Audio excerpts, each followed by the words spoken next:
Our guest is Congresswoman Kat Cammack. She's the youngest Republican woman in the Congress and a pretty sharp one who's also fun. So perfect guest for the type of show like this. And we talk about my book. We talk about the FBI raid of Mar-a-Lago. We talk about the plan that Republicans have, should they take the House in November, and much more. And in particular, we get into the latest details in the baby formula shortage, which I have not touched on the broadcast in some time. All that's in the interview. Let's hear it. Congresswoman, great to have you back on the broadcast. How are you? I'm good. How are you doing, Alex? Very well. Thank you for asking. I had a nice weekend, and I hope you did as good. well. But let's get into the news. I'm reading your book. Oh, really? Cool. Thank you. I appreciate that. It got canceled out in your neck of the woods recently. There's a light canceling. There was a left-wing radical who was complaining that some teacher recommended it in Florida. And that's good. I got a little bit of sales, but it didn't pick up enough steam. Like the cancellations now are sometimes productive. So I was kind of rooting for it to get canceled more. But it was only a very light canceling. I'll go out there and say that this absolutely needs to be canceled. How dare they not cancel this book? That's right. That's the key. But I appreciate it. I hope you're liking it so far. Yeah, I'm enjoying it. And when I get it completed, I'll circle back with you. But so far, so good. I'm enjoying it. Thank you. Appreciate that very much. Let's talk a little bit about something else that happened crazy in Florida, more crazy than one left-winger complaining about my book, which is the unprecedented FBI raid on a former president in his home. Ostensibly, they were looking for documents that they just decided that they needed after 18 months of him not being president. And they had a warrant they were sitting on for a few days, and they chose to execute it as opposed to just asking to get the documents back. We don't really know what's in the documents, but we get the impression that they're trying to use the Espionage Act against Trump, which would be pretty devastating career-wise if they've got the goods, but who's to say they do? What do you think is the real story here? What's really happening? What's your reaction to it? Take it away. You know, gosh, where to start on this? When you look at it from the 30,000-foot level, right? Because we can get into the nitty-gritty, and I hope we do, about the details of this, but 30,000 foot, this is a weaponization of our federal agencies against people who the current administration, the current regime, I'm going to say, feels threatened by. There's really no other way to slice and dice it, because when you look at the commentary up to this point, you hear about some of the moves that are being made within the FBI as well as the DOJ. There's no other way to describe it than a full-blown political witch hunt that is just an extension of what we have seen with the January 6th sham committee. And so, like you said, there's a lot of unknowns in the documents. I think they found, or they say they found, 11 classified documents. Now, even that itself is in a gray area because the president has broad jurisdiction to declassify documents. And when asking about this process, they say, oh, well, the process to declassify is classified. It's kind of it's very, let's just say, a gray area. And several people have acknowledged that even if the Presidential Records Act and the Espionage Act were found to be in violation, one of the penalties is barring an individual from holding future office.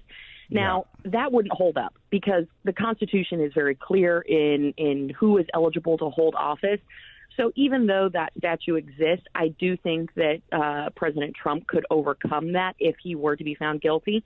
So I think that there's a bigger issue here at play than these 11 documents, because clearly there have been negotiations going on back and forth. There has been talks about them. If they were of a urgent national security risk, this would have happened eons ago, right?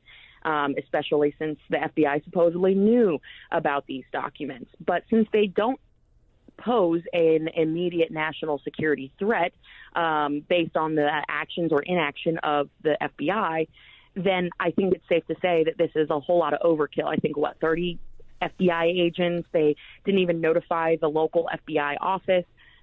It was all for show.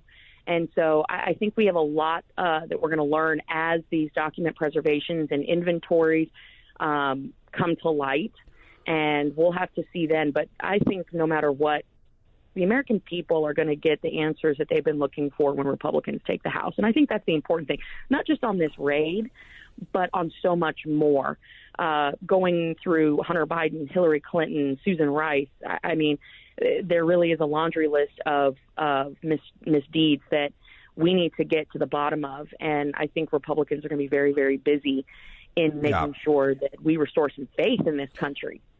And I know that's music to the ears of the audience. I know that that's exactly what they want to hear. And I think you're correct to note that they're at least kind of playing with the idea of if they can keep Trump off the ballot. But our top legal editor at Breitbart has assured me that that's very unlikely in this scenario. But again, it's hard to say because when you're so bubbled and all these people just live and work and talk amongst themselves, and they're, I don't think they're very deeply concerned about, what the Federalist Society thinks about this stuff. I think that they're much more curious about what their own bubble thinks about it. And maybe they think there's a shot. And if not, I think they could see a protracted court battle that plays out and is an excuse to talk about Trump in a negative light, as opposed to talking about all the horrible stuff that's happening in this country and around the world, largely because of the Joe Biden and Democrat leadership right now. Yeah, I think about this, and I've said this. We're back home. I'm in Florida. It's the August recess, and so of course we're out, talking with constituents, meeting with folks. And I've said probably in every meeting, because people are coming to me, needing help with various issues, and I say, you can't even walk down the sidewalk without tripping over one of Joe Biden's messes. It is ever present in our daily life. You go fill up your gas tank and you're paying out the wazoo for it. You go to the grocery store, you're seeing shelves getting a little thin, prices going up. You go talk to your farmers or ranchers, they can't find fertilizer. You go to any of your manufacturers, they can't find truck drivers. Talk to any business owner, labor is in short supply because people have gotten very comfy with the idea of using the government as a paycheck rather than actually seeking, meaningful employment. You look at seniors who in the state of Florida right now are getting particularly squeezed because rents are through the roof. We're not only dealing with the inflation of the Joe Biden regime, which is, 10%. Let's just call it what it is. I don't care how they want to redefine it and redefine a recession. Let's just say we're in a recession and inflation's at 10%. So your COLA is getting wiped out. They're getting squeezed because we have people fleeing from all the blue states coming to live here in Florida. Every time you turn around, you're dealing with one of Joe Biden's messes, and they were all avoidable. I know that there was hard times during COVID, but I have to say, for states like Florida, when we have a leader like Governor DeSantis, who he kept the state open and he prioritized vaccines for those that wanted them, didn't force vaccines on those that didn't. There was just a common sense approach to dealing with the pandemic. And a lot of states should have followed suit because we fared pretty well. But when you look at how people are just being affected every day, parents being called terrorists, kids being forced to learn terrible things that they shouldn't be learning in school, more indoctrination than educating, this is what has got people all worked up. And that's why I think they look at this situation at Mar-a-Lago and say, you know what, enough is enough. Last year, the FBI was calling us terrorists. Now they're raiding a former president's home over 11 classified documents that they've known about for months. So clearly, has there really been that big of a threat? Yeah. It's such an overreach, and people are rejecting the notion of government in their everyday lives. And that's what we need to get back to, is really the small government basics that had been laid out previously. And that's what I think Republicans are going to be focusing on, is the basics: getting gas down, domestic production of energy, secure our border, and accountability. Done.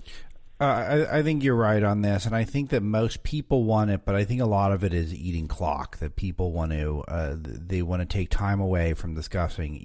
We literally last week, Congresswoman, had a president who, in a environment where we have 8.5% inflation, which would have been literally shocking to the public 5-6 months ago, said flat out, there's no inflation, Jack, and just moved on. And that news cycle was like 5 minutes long. And then we moved on to what the last president may or may not have done, but we can't really get answers on it. I mean, it is, even for a media that I've studied and dove into, I was almost impressed by that, their ability to just lead the public to conclude that the real problem here is these boxes sitting in Melania's closet and not the 8.5% inflation. Let's talk about the Inflation Reduction Act, which passed, which is not going to reduce inflation. And if it does, it's because it is everything that's mapped out now. It gets executed perfectly and is 5-10 years down the road, we might see some downtick in inflation, which means it's not going to happen. It means we're going to spend a bunch on Obamacare. We're going to spend a bunch on climate change and probably a bunch of other stuff that we don't even fully understand yet. And yet we're cool with it. We pass it even in this environment where people are getting hammered on inflation. Give me your thoughts, and what do you know about this bill? And what don't we know about it still, even though now it's law? Yeah, this is what is so frustrating about the way that this bill has come, not just once but twice to us, and we were successful in defeating it the first time, the Build Back Broke agenda. But it came to us in the House through what's called a reconciliation package, and that the Senate is basically using their once a year ticket to pass a bill that doesn't require a busting of the filibuster. And so it goes straight party line, and it comes to us as a trimmed down version of the Build Back Broke agenda from last year, which, it still had a lot of the aspects in there that just make your stomach turn. The 87,000 IRS agents, $350 billion plus for Green New Deal initiatives, a doubling of the taxes, royalties, and fees on domestic production of oil and gas. I mean, it was clear, talking with the economists from all walks of life, that this bill was going to do nothing to reduce inflation, that it was actually going to be a tax increase on middle-class Americans and small businesses, and that everything was going to go up. And all their so-called pay-fors, which there weren't a whole heck of a lot of them, are many years down the road. Now, Alex, you and I have been doing this long enough to know that in Washington, these 10-year budgets, these 5-year plans, they never pan out. Of course not. Because if it's paid for up front, it's just kicking the can down the road until another crisis emerges, and then it's like people totally forget all the spending that just happened.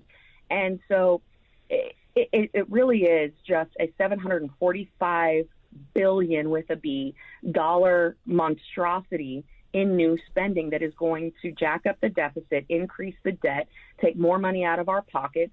And I don't understand how Democrats can sleep well at night knowing that they are actually putting us on a path to even further fiscal insecurity, making everyday life in the immediate term harder for everyone. It's economics 101. If you in the government are spending more money, it has to come from somewhere. It doesn't grow on trees, or it doesn't come out of Nancy Pelosi's refrigerator with her fancy ice cream, or whatever. She is spending money, and it is coming out of our pockets.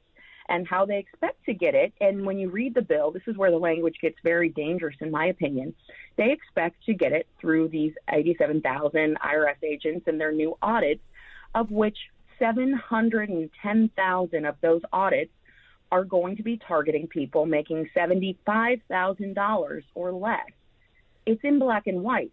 I don't care how many times the Democrats say that that's not happening. It's actually in the documentation of what the IRS commissioner laid out as the reason for this dollar figure and these agents.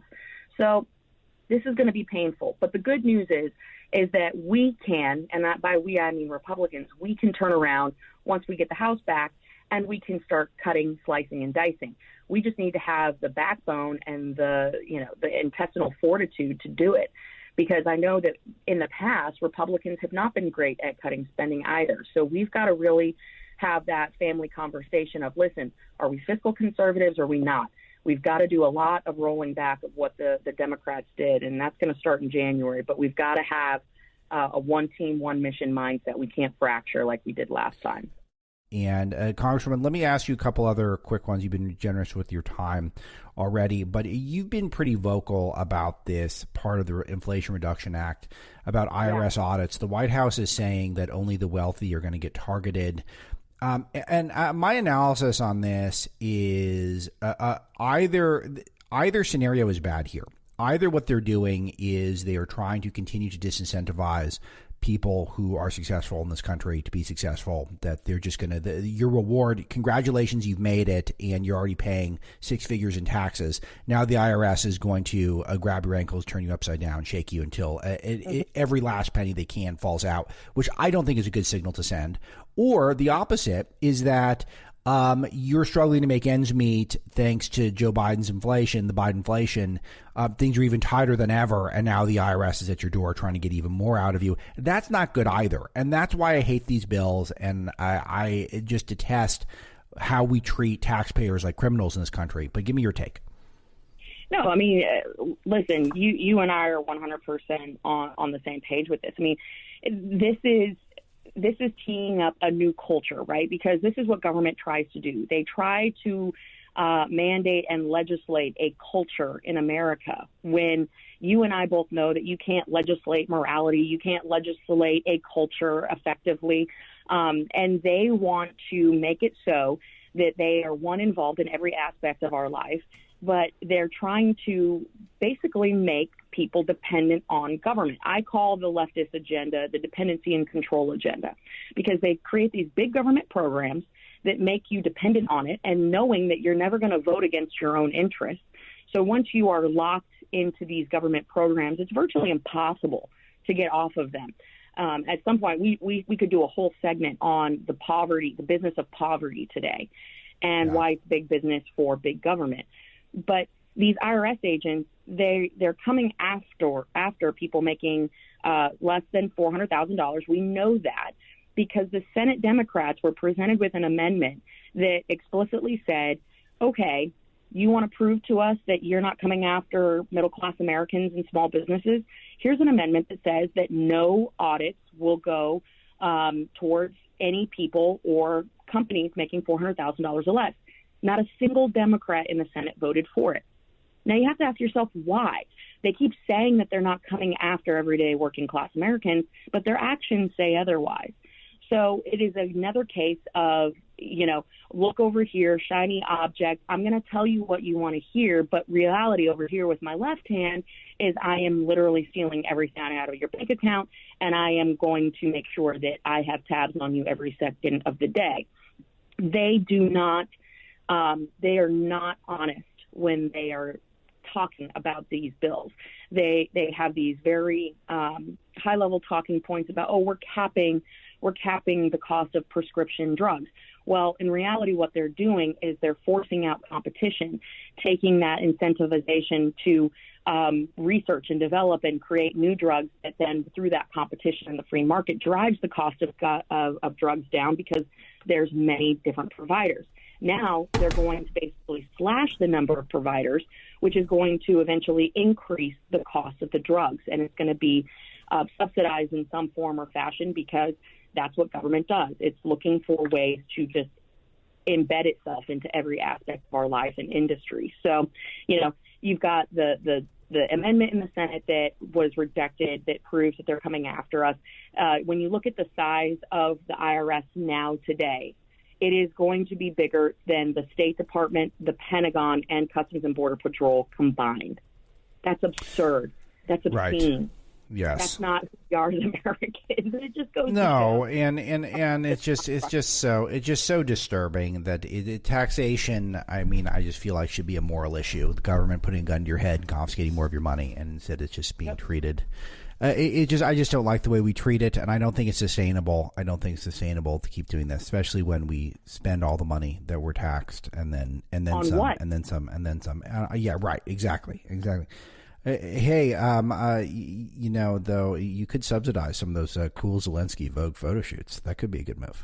You could do that. Listen, that's I'm gonna put my plug in right now for you to be on the cover of Vogue, because listen, even wartime can't stop a Vogue photo shoot. So That's true. That's true. Let's get in there and let's start the petition today.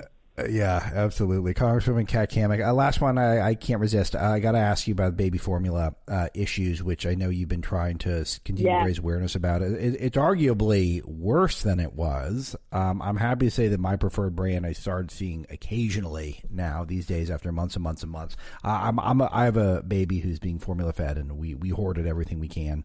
Where are we on this? Because it seems like it's kind of fallen off the front pages. It has, and that's the disturbing thing is I think you're right. We are in a worse place now than we were months ago when the story was originally broke. Listen, this, again, another crisis, and I call this the Biden war on young women because it's not just the baby formula, it's feminine products as well. It's tampons. Sorry to all your male listeners. Every time I say that word, a lot of men look at me like, ooh. But there is a real war on women that this administration is waging, and it's through its inflationary policies. But the baby formula issue started originally because of incompetence at the FDA. And then when the light started getting shown on this issue, where we kept saying, why aren't you returning phone calls and emails to these manufacturers? You shut down the nation's largest manufacturer of specialty baby formula without a plan to backfill nearly 43%. I mean, what is the plan here? And they said, oh, we've had a plan. Well, they haven't been able to produce that plan or execute it. For the media, in that short term, they said, okay, we're going to fly it in. We're going to waive some rules that we passed out of Congress, some labeling issues. But then there was just headache after headache after headache. There was the plant in Michigan that got flooded about a month and a half ago. And yet still, because of the red tape, the bureaucracy, these bureaucrats in a basement that dwell all across Washington, D.C., they keep giving problems to and creating problems. I say creating problems because they're prohibiting these manufacturers from going and actually getting things back on the shelves. They continue to delay the manufacturing of our domestic supply of baby formula. And when you go to the border, for example, to say even just like the Donna processing facility, they have pallets of baby formula, not just one type either. They've got specialty formula. You go to their off-site warehouses, not one but two, and you have from floor to ceiling baby formula, clothing, wipes, diapers, things that you are having a hard time finding on shelves here in America, sure, whether it's Walmart, Target, CVS, Walgreens, whatever. This is why having a robust oversight of these agencies like the EPA, like FDA, like CDC, like NIH, NSF, they have to have the tightest controls because they are not capable of trusting industry and letting industry work. They have become more of a hindrance than a helpful service. So we've got a lot of work to do. They're on the docket for when we take the House back in January, some serious oversight, and then it extends far beyond the baby formula issue. For those moms and dads that are out there, though, that are struggling in the short term, I have spoken with every single one of these manufacturers. If you're having a hard time getting formula, they all have set up call centers where you can call their company and they will work to get you formula shipped directly to your door. So that's something that we have found has been really helpful in helping some moms and dads that have some real challenging issues with allergies or sensitive systems. So it continues. The saga continues, Alex. Congresswoman, I always appreciate it. One of the most thoughtful members of the Congress, Kat Cammack, and come back anytime. I appreciate you. Have a good week.